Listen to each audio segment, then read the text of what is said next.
Constructing your life is about much more than just building a bank account.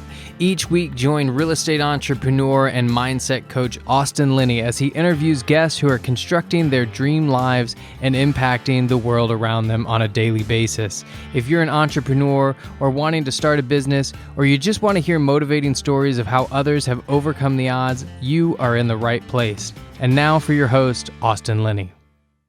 Guys, welcome back to Construct Your Life. This is Austin Linney here, and we finally got the Night Shift Warrior. We got the Night Shift Warrior. We got him on. He made it. He made the appointment out. We're here. It's happening. Dude, on purpose, on a regular basis, I try not to dig too far into my guest because I want to be surprised. I know a little bit. Dennis filled me in a little bit, and I've seen some Instagram posts and stuff like that. Yeah. The rumor is that it used to be heavier. That's the rumor. That is a very true rumor. That is a very, I used to be well over 400 pounds at one point in my life. Yowzers. So we have Mr. Greg in the house. So, I like to let my guests kind of tell their thing and go where they want to, and I'll let you go from there. Yeah. I mean, I spent most of my life athletic, fit guy. In 2006, I had my first son. That didn't work out. It was infidelity. I ended up a single father. I got full custody of him in 2008, and it was like downhill. It was just like, okay, I'm this new dad, single dad. I don't know what I'm doing. I'm back home with my parents. I was drinking a lot on the weekends, and I blew up like 200 pounds at that point. And then I met a woman. We hit it off. She had a daughter. I had a son. We were together for a while, and there were like ups and downs. When we were dating, she had two daughters. One was born with a genetic disorder that was like, I don't know what the ratio is, but it's just this like astronomical chance that your child has this birth defect. And her daughter was not supposed to live. While we were dating, her oldest daughter passed away. So I was like kind of reeling in all of that stuff. And she never really dealt with it. Rightfully so. I can't imagine it. I never had to experience it personally. Well, she turned to prescription drugs and alcohol to cope with it from time to time. And I was with her for about 8 years. And throughout that 8 years, it was just filled with domestic violence. We were married for 3 of it. We actually had a son together ourselves. It was like this blended family. And I tried to outweigh the bad times with those times where it was like, okay, this isn't so bad. Like, I would reason with it, Austin. I would be like, I can't imagine losing a kid, so I'm just going to let her drink herself into oblivion today because this holiday reminded her of her daughter, or this moment or this date reminded her of something. So she took prescription drugs this day. And in 2015, I had our last and final domestic. It was August 11th of 2015. I was well over 4 pounds. I found myself a single father of 3, full-time, and I didn't know what I was going to do. I had no idea. I had been a single father before. I'm not the greatest dad in the world. I fail all the time. We could always be better. But I knew I was a good man. I knew that I was a good father. I knew that I tried hard.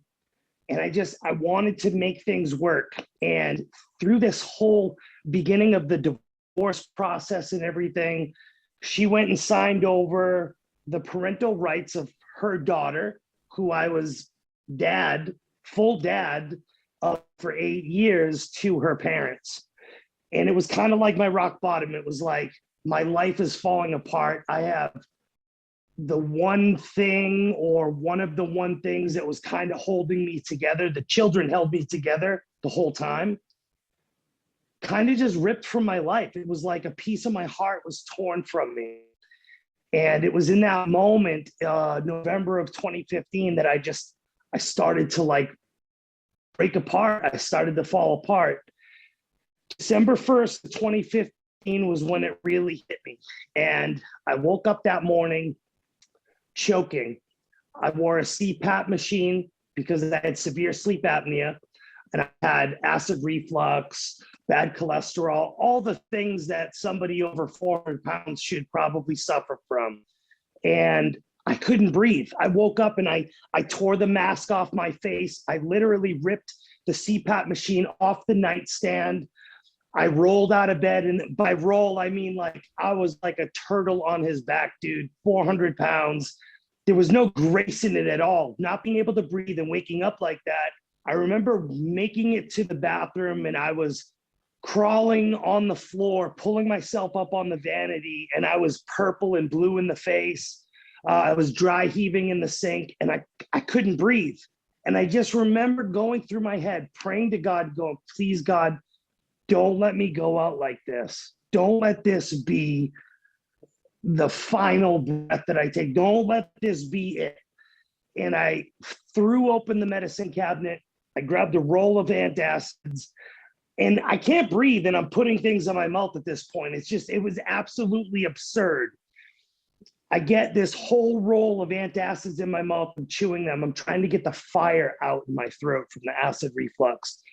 And I finally get the faucet going.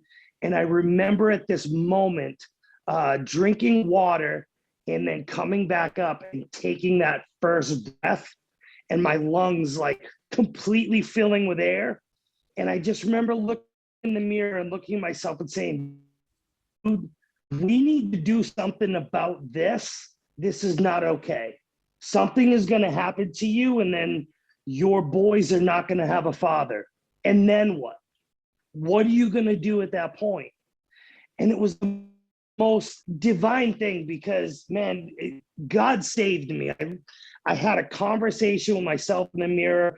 I was praying to God. And I mean, we often do this, whether you have a relationship with God or not. When you have nothing left and there is nowhere to turn, people ask for prayers or they pray. Whether you power or not, you pray. You just do. It's human nature. And I remember sitting in the bathroom praying. And when I took that breath, I walked out into the kitchen, and a friend from work had given me an at-home fitness DVD. I had pulled my Facebook and my social media like a couple weeks prior, asking if anybody had like some fitness DVDs, because New Year's was coming and I was already trying to make my New Year's resolution, Austin. And let's be honest, New Year's resolution is bullshit. Okay, let's just call it what it's a promise that we're going to break, number one, that we make every single year. Like so many people make this promise to themselves on January 1st, like it's some magical day where we're gonna change everything in our lives for the better. And I remember the DVD was sitting there, and it was that morning. I was like, you know what? It's December 1st. It was like 4 a.m. I had to go to work and I had to bring kids to school. I'm a single dad. I'm going through divorce, going through criminal cases stemming from domestic violence. I had just lost my stepdaughter the month before to a guardianship case. And I'm like, you know what? 400 pounds, let's do one of the hardest at-home cardio workouts that they have available at this point. So I throw in the DVD, and literally 5 minutes in, I regretted every single moment of it. I couldn't keep up with the lady that was modifying in the beginning. Like, she had just had a baby. They're talking about it. And I'm like going through these emotions of, wow, I am so out of shape that I can't even like do a jumping jack. I'm like winded. And you know what? I just kind of told myself, like, yes, this is hard, but being over 400 pounds and everything that I've gone through and it was currently going through, it's harder. And that if I could manage my life through all of that stuff, then I could manage 25 minutes of cardio in my living room. And I literally just never turned back. I ended up losing over 130 pounds. I ended up inspiring and motivating other people to do the same thing, trying to do the same thing let's see if that helps. Yeah, should be good. Did that help? Yep. Yeah, just cutting in and out of my Wi-Fi. I empowered over 1,000 other people to do what I do, and I help coach people through it now. And it's not just about fitness and nutrition for me. I help coach people through their hard times in their lives. I help coach people through those big rock moments where you don't know how you're going to move that boulder out of your way. And it's not a one size fits all, Austin, we're in the same space. We help people overcome their adversities by not being a victim of their circumstances anymore, by pointing out how we victimize ourselves, by uprooting and getting to the root of the issue, and that's basically the beginning of where I am today. And it's a lot to soak up all in one. And it's crazy. You and I were talking about where I am now in regards to geography and the country and things of that nature. And I obviously don't sound like I'm from the Midwest. I grew up 30 minutes north of Boston my whole life. And through my life change and through just a lot of divine moments, God dropped a woman in my life from the Midwest. And I basically followed her out here to Oklahoma. It was crazy. And how she was dropped into my life was pretty incredible, because in 2018, I was in a test group for a new fitness program that was coming out. It was only for coaches. We were in a group of about 50,000 people.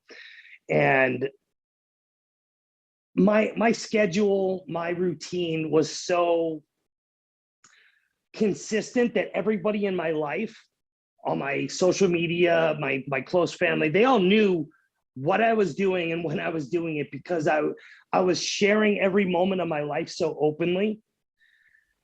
My phone rang at 5 a.m. My mother has a twin sister. It was my aunt, and my aunt doesn't call me at 5 a.m. for no reason. And I knew that something was up. And she says, "You're probably working out." At this point, I'm 2.5 years into my journey. I'm 130 pounds lighter. I'm running a fitness and nutrition business out of my house. I'm still a single dad of 2 and managing by having that extra income, coaching other people while I work full time. Like I'm a busy dude at this point. And she says, "I just needed to give you a heads up. Your grandmother's been sick. She had fallen in her apartment. She had lived alone, my mom's mother. And she had fallen on a Wednesday. They didn't find her until Friday. She was rushed to the hospital, and she had an emergency surgery on Saturday morning. And when she came out of anesthesia, she had a stroke. She was basically, half of her body was paralyzed. And I'm just basically like, hey, whatever I can do. Like, I had been really working my mindset at that point. I knew that, external events that I didn't have control out of, I needed to react to them properly to be strong enough to help the people in my life. I knew that we don't have control of these outside events. That's where we find our strength. So I was kind of like the rock at that point for the family. I was trying to visit with them and take care of things. My mom's in Arizona. I'm in New England. I'm helping my aunt out the best that I can. That Sunday, my father calls me and tells me that he's got prostate cancer. This is like a matter of a couple days. So I'm kind of trying to reel that in and figure out, there's nothing I can do. I'm just I have all of these things piling on top of me, and it's becoming like me feeling like the world is on my shoulders at this point in a matter of a couple of days. That Monday, I go to work and I come home, and our dog literally just died in our living room. We had a Chihuahua. And now I got to explain to my two sons that our dog died on top of all these other things that are going on. I get a phone call that my other grandmother, my father's grandmother, is rushed to the hospital. She's got fluid on her lungs. Come to find out 2 days later, we get the news that she's got stage 4 lung cancer. She's admitted to the hospital and she's in there. Now this is less than a week has gone by. My whole world is like crashing. I'm still working out. I'm still being a dad, still going to work every single day. I'm still putting that positive mask on. You know, I was masking a lot at that point. I wasn't really sharing what was going on. You know, I've been told many times in my life I'm the most private public person that people know, because there's certain things that even as an influencer on social media or in other people's lives, there's things that we keep to ourselves until we're ready to share them, or until we've reacted to them properly so that we can fundamentally, intentionally share how we've either worked through it or how we failed so that we can explain it properly. The following week, my aunt calls me again and she's like, "Hey, you're probably working out." And I'm like, "Yeah, you know, what's going on?" You know, I'm just waiting for the bad news at this point. She tells me that my grandfather passed away. My mother's grandfather passed away. My mother's father, I mean, my grandfather on my mother's side. And I wasn't ready for that because I was expecting my grandmother or one of my grandmothers probably passed away because of what was going on with them. And I didn't mentally or emotionally put my grandfather into the mix at that point because there was just too much other stuff going on. And I remember I'm in this group of 50,000 people that are testing out this new fitness program. We're in like the middle of this program. It's an 80-day program. And here I am like about to just give up on this whole test group of working through it.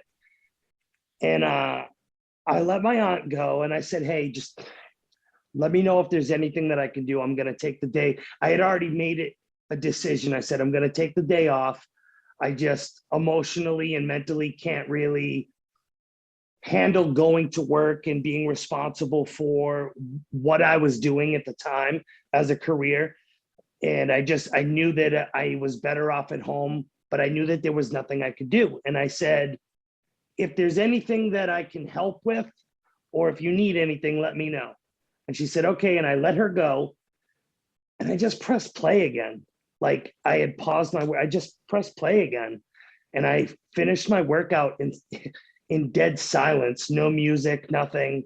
I completely finished the workout.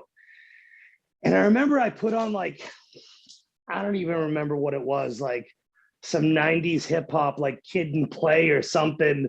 And I did a video clip of me just dancing in my living room. And I posted it in that group of 50,000 people who I probably maybe met a half a dozen of them, but knew virtually 100 of them. And then there was another 49,900 people in the group.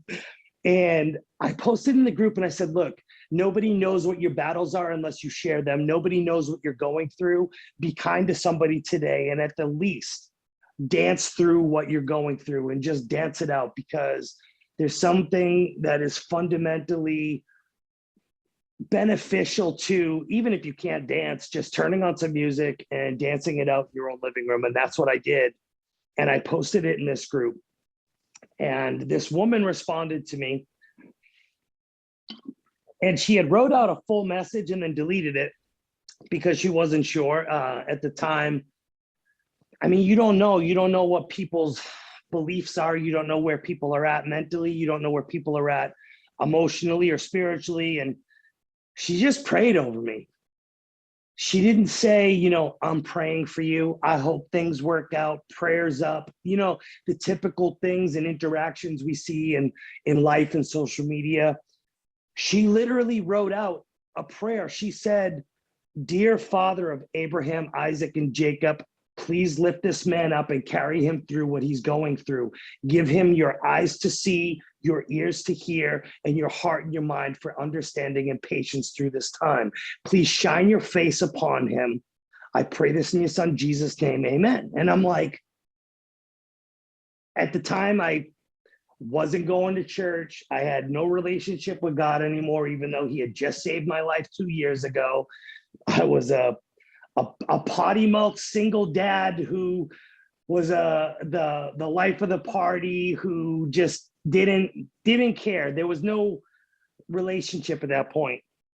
And I just remember how much it impacted me that somebody took time out of their day, not just to pray for me, but to intentionally pray for me and to wholeheartedly care for me, and they didn't know me. And I knew at that moment, it was crazy. It was absolutely crazy. I knew at that moment that I was gonna find her and I was gonna thank her. And I found her profile on social media, Austin. And she's doesn't even use social media still to this day. And it's crazy because we both do network marketing for the same company, and she doesn't use social media for it. She does all of her networking outside of social media. But she had this Facebook profile that had like 6 pictures and like 15 friends. And I was convinced she was like a fake profile from somebody in Dubai or something. And I was talking to like some middle-aged man with a beard somewhere in a desert, far off in a different country. And I reached out to her and she didn't answer me right away. And it had no information whatsoever on her page, like 3 posts, 3 pictures, and that's it. And I just kind of sent her a voice clip and I was like, "Hey, I just want to thank you. I really appreciate you sending me that comment on my post. I don't know if you know how much that means to me, and I want to let you know. I don't know if you live nearby me, but I'd love to buy you a coffee sometime." And I got a voice clip back like a day later, and it was this beautiful voice with a Midwestern Southern drawl. And she was like, "I don't think that I live anywhere near you, but I appreciate the offer for the coffee. You're more than welcome. I hope that it lifted you up in this." And I knew that I needed to talk to her. And I was like, "Can we schedule it was the weirdest thing." It was like being in high school and not knowing how to ask that girl out that you kind of interested in, you know what I mean? It was like that all over again, but I was in my 30s. It was so insane. And I'm like, "Can we schedule a call?" And she's like, "That is the weirdest thing that I've ever heard, but we can."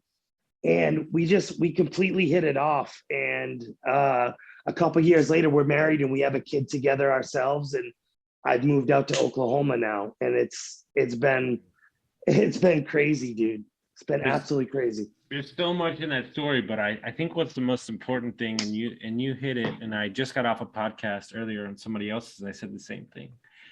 Like, when you ask, "How's your day?" Like, fucking mean it. Like, Absolutely. Like, no. This is what we need to do as humans. I'm dead serious. No. Stop. How are you? Like, seriously, like, how are you? Like, I just went through a 2-year divorce while I'm building companies, while I'm starting a podcast, while I got laid off, while I'm trying to lose weight, while I'm getting sober. And a lot of people didn't know that most of those nights after my divorce, I would spend crying, listening to music. And my ex-wife would always get mad at me. And she's like, "You don't give a fuck about this." And I'm said, "Let me tell you something. Don't you tell me how to feel." I said, "I'm feeling in my time that I have for myself." In verse versa. So when you're asking, there's a couple words I'd like to remove from the English language. Busy is one of them. Don't tell me you're fucking busy. Everybody's busy. Stop them and say, no. Perfect example, a client yesterday, so much is going on right now. And I said, "Dude, just breathe, like for like 2 seconds. Let's write out what's actually going on. Let's take a minute. And he like kind of organized it all, because we're just moving forward, and we're not really like, so this new thing I'm doing is like, when something big happens, to like stop and say like, hey dude, like let's clap for ourselves and say like, dude, you did it. You don't have to rest on it, but you have to accept that you've got to this point, and move forward. And then back to your story about everything that happened.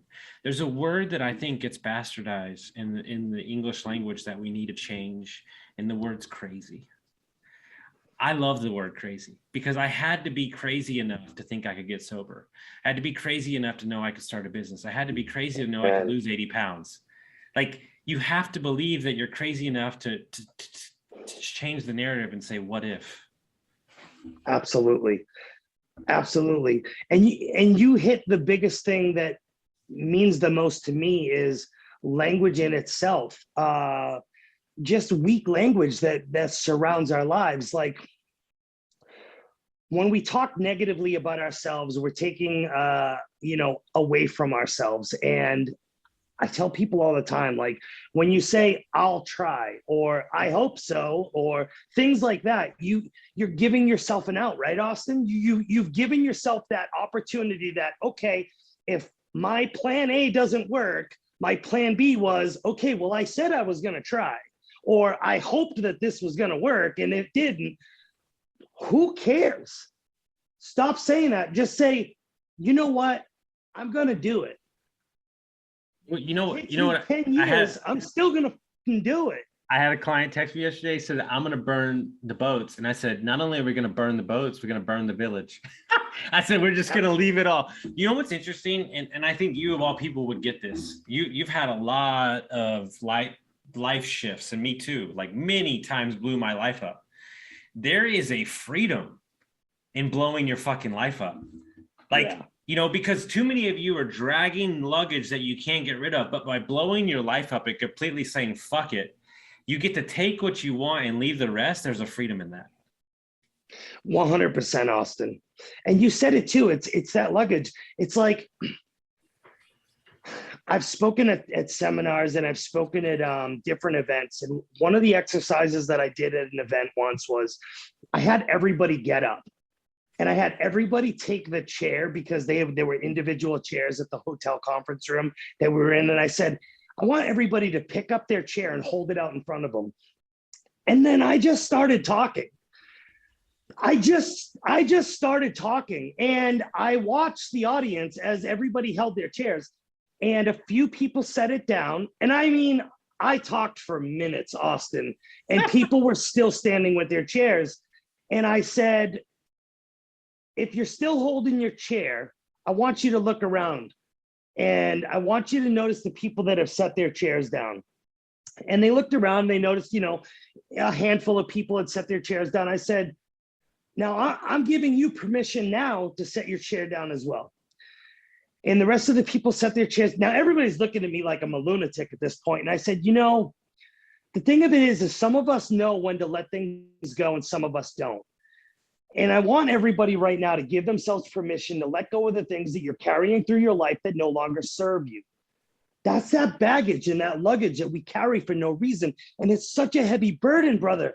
Like, why do we carry those things? And I'll tell you what, man, through my almost 7 years now of my journey and my life change, I carried things longer than I needed to. I've hung on to things that have happened to me in my past that have affected relationships in my present or future relationships, because I didn't have that ability to be open-minded or open-hearted about them because of past trauma that I never dealt with. Wow. Because I carried it.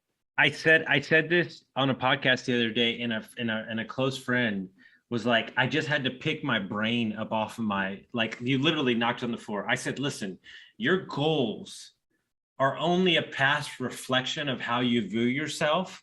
So really, they're not your goals.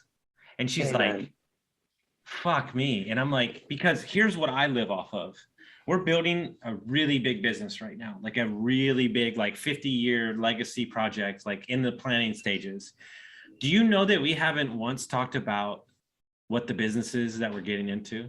It's all about values, principle thinking, because with that, with the right no ego mindset, the right people, it doesn't matter what we get into. So I am comfortable in showing up as the best version of myself at all moments, and then letting the universe tell me what's going to happen from there. And that is so much more powerful than saying this is, I said it this morning. If your goal is to be a millionaire and you get the million, are you done? Like, what's the fucking point? No, you're not. So what's the point? And one of my favorite people in the entire fucking world is Kyle Cease. He's a comedian and actor who now is doing personal development. And he says that the problem with telling the truth or having the tough conversation is it's very easy to know what you'll lose, because that's quantifiable. That by telling the truth or having the tough conversations, you have no idea what you might gain because you can't see that. Absolutely. And so and I've come to this conclusion, and I've landed on it. It's taken years of coaching other people to understand that this is what we're missing as people. It's not the information. It's not the knowledge. It's not the more podcasts. It's not the more Zoom calls. You're searching for the feeling. You don't have the feeling of doing your first investment. You don't have the feeling of going to the gym the first time. You don't have the feeling of losing the weight. Dude, I knew when I started my journey that mentally I couldn't handle the scale. I couldn't do it. And so I threw the motherfucker out. Absolutely. Kyle C said that he went on a juice cleanse. This is what changed it for me. He went on a juice cleanse. He did a juice cleanse for 3 days and gained weight. And he was like, what the fuck is going on? And he stopped himself and said, wait. What's the goal here? Well, the goal was to feel good. Well, if I feel good, does that take place? Okay, then boom, the weight doesn't matter. And that changed everything for me. 100%.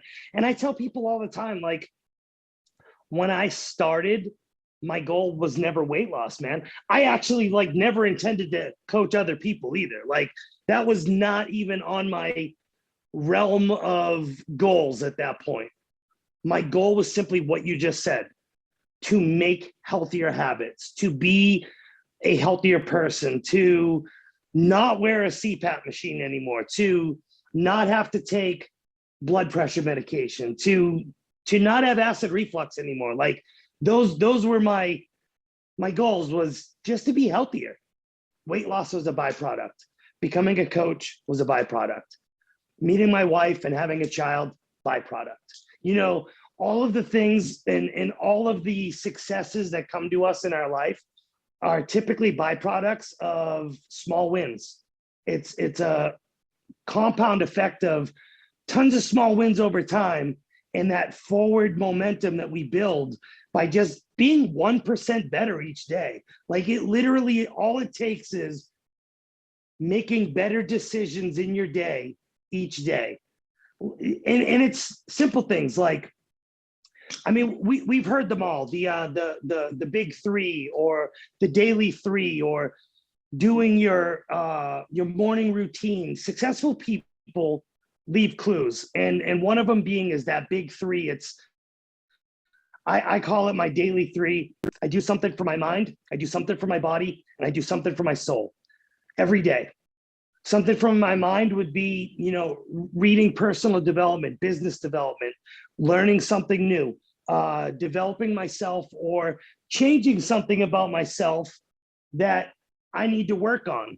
Because when you change something or fix something in your life, it shows up exponentially in all other areas of your life. Like, for instance, people that are struggling with their children, if they read a book on parenting and their kids acted better and they were able to comprehend and help their children better, then the rest of their day would be better, because there would be less fighting in the morning going to school. There would be less arguing at bedtime and brushing the teeth. I mean, it's as simple as reading a book on parenting. And by no means am I putting myself on a pedestal. No. But true story. Client, a lot of my guys that come to me, they're having trouble with their kids. And I walked him through a scenario. He's like, I'm like, what frustrates you?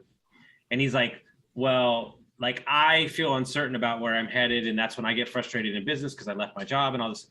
That's him, right? That's the dad. Yeah. And I said, what about your kids get you upset? Like, when do you lose your shit? And I'm like, well, my kid kind of loses his shit. I'm like, okay, so why does your kid lose his shit? Well, because he's struggling, he's doing this, blah, blah, blah, blah, blah. And I said, so uncertainty, right? And I said, do you see the irony? You're freaking out in business because you have uncertainty. He's feeling uncertainty. So if you had compassion in your heart that your kid has uncertainty, do you think you would have some grace about it? Well, yes. Boom. Now we're rolling in the same direction. And so we have to understand this simple fact. I'm going to tell you the story because you of all people will understand this. There is a a mom who is a mother of 3 who almost died on the side of the road of an alcohol addiction and kind of changed her life around. Lost a bunch of weight. She was on all this medication, all these blood pressure pills, all everything. And she said, I wonder if I get on the treadmill, after she joined this group, I wonder if I get on the treadmill, if I could go like 5 minutes.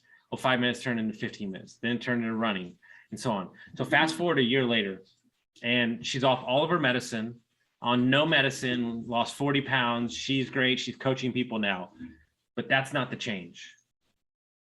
Her family, who's never been healthy, see her. She doesn't mention anything to anybody. Her mom starts making better health choices. Her dad works out for the first time. The kids are working out with her. And she goes, holy shit. This is everything. Yeah.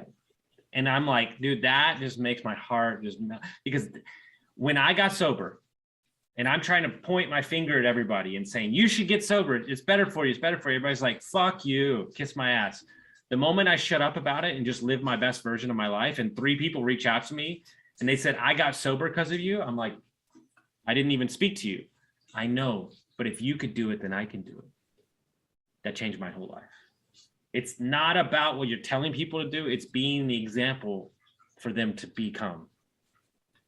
Absolutely. It's the age old saying that actions speak louder than words, right? And when you walk it out and you give other people hope, it's such a beautiful thing. And like I said earlier, I never intended to coach people. What I learned was I was able to overcome a lot of trauma, adversity, and circumstances in my life, and people watched me do it. And the more people that reached out and watched me do it, I'm sober too, Austin. I haven't had a drink in, I'd say almost 3 years now. Okay. 3 years, 3 months. Yeah, I would say I'm pretty close to about 3 years now. What was your reasoning? My whole family drinks. Everything was revolved around. You're from fucking Boston, bro. That's all they do. Everybody around me. I drank a lot in my younger years. I partied. I would go out and do drugs or party with people, smoke weed, and do all those things. And it just, once I had kids, it slowed me down a little bit. When I became a single father, I turned to alcohol a lot to cope. After work was drink and smoke cigarettes, over 400 pounds. Like it was all I knew. It was, I followed in the footsteps of, watching my parents struggle their whole lives, working their asses off to take care of us as kids. And every night after work, it was, my dad owned his own business, framing houses.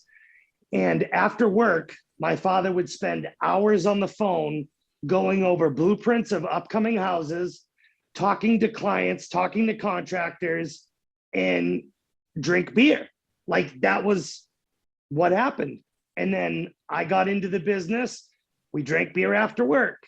It was like all those things. I just did a podcast with a guy from Boston, and I was talking about 75 Hard.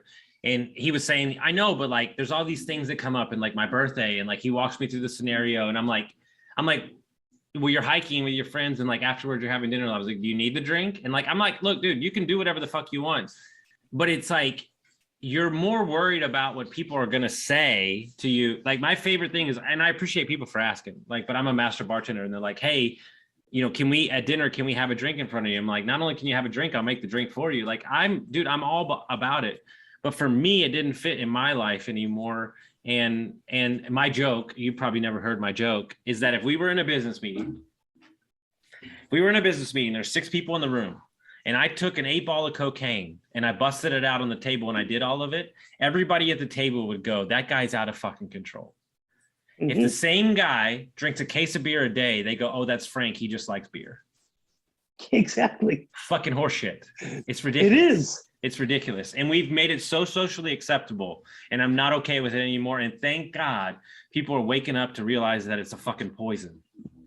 Oh, 100%, dude. 100%. I think it poisons ambition. That's what it does. I think that coupled with the fact that, you know, I was married to an addict and an alcoholic, that, and, you know, just using it as a coping mechanism, I just realized that over time I outgrew drinking, if that makes sense. Like I just outgrew it, Austin, you know, like. And it's so funny because when I first stopped drinking, I remember people were like, oh, you can have one. You know, they do it with everything. It's not just alcohol. When you're eating a healthy meal plan, being healthy is not socially acceptable. Whether it's, you know, being sober or whether it's eating healthy, it's not. And the reason is because you're shining a light on other people's flaws that they're not willing to confront yet. So like when you go out to eat and you're eating healthy and everybody else is ordering a steak and cheese with French fries and you're ordering, you know, a chicken Caesar salad, and they're like, oh, what are you, on a diet? And it's like, no, I don't want to feel like crap after I eat that. Like that's where I'm at, you know? And it's just so funny that society, like you said, has made it's not socially acceptable to be healthy, whether it's sober or eating healthy. But you'll have these people that come into your life that say these things to you. You can have this, or you could just have one, or what's the big deal? Or it's just one time, or you hear all these things, and those people are not your friends. They're not your friends, dude. Like they may be your best buddy from high school, but if they're not willing to support you and be like, hey, I appreciate that you're not drinking, you want to have a tonic water and lime, cool, like that's fine. Like, because at first when I stopped drinking, dude, I would always order tonic and lime so that I had the cup and I had the fruit, so nobody said anything to me. Because it would make it easier for me to not have to have an uncomfortable conversation somebody else wasn't ready for, because I don't hold back. Like I'm going to say something that they're probably not going to like, and then I'm going to feel bad. And, you know, I've said over the years, I've become so unfiltered that I don't have time for nonsense. You and I, and we're going to get out of here on this, because I think this is a point that my fiance made, is that you are so comfortable in you that it freaks people the fuck out. Yeah. Like they get freaked the fuck out because I'm so honest. You know exactly what I'm thinking on my face, and people are wearing 30 masks and they're not used to that game. It is. Yeah. It is, Austin. Yeah. You know, it's good though. It filters out the bullshit for us. Well, you know, there's a verse in the Bible that, you know, really stuck out to me when I really started developing my relationship with God again. And it was, let your yes be your yes and let your no be your no. Don't leave out any, don't let it be hard to interpret where you are. It's a firm yes or it's a firm no. And I think that often people aren't able to be honest all the time with other people. And I'm a bottom line guy. I don't have time for nonsense. I'm not here to massage people's egos. I'm not here to beat around the bush, and I'm not here to enable people. So like people that I coach will tell you, like, I give them tough love, and tough love is still love. I I just make them look at what we're doing. So like you said before, when people say, oh, I was too busy, I didn't have time to meal prep or workout, or dude, a workout is 2% of your day or 4% at most of your day. Meal prep is not a hard thing. You're going to eat food anyways. Just make healthier choices, you know? And it's become a thing for me to be able to be open and bottom line with people, because I know that's what I did most in my life, was people to be honest with me, and not enough people are out there being honest with each other. I love it. So if people want to find out about your journey, they want to follow you, how would they do that? Craig Daigle on social media everywhere. I think I have it as official Craig Daigle right now on Instagram. I change it up every now and then. I go through these seasons, man, where it's like I branded myself as the Unfiltered Life Coach for a period of time. So if you search that hashtag, you will find different tidbits of wisdom and videos of me out there, just simply sharing my heart, sharing my story.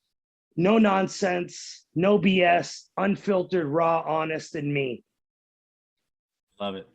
I love it. Well, guys, if you got some value from this truly inspiring story, share it with some friends, and we'll see you next time.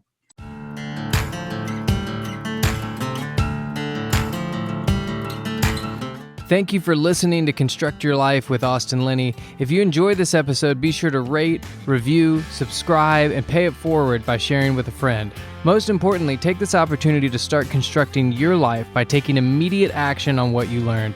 For show notes, resources, and more information on one-on-one coaching with Austin, visit constructyourlifepodcast.com.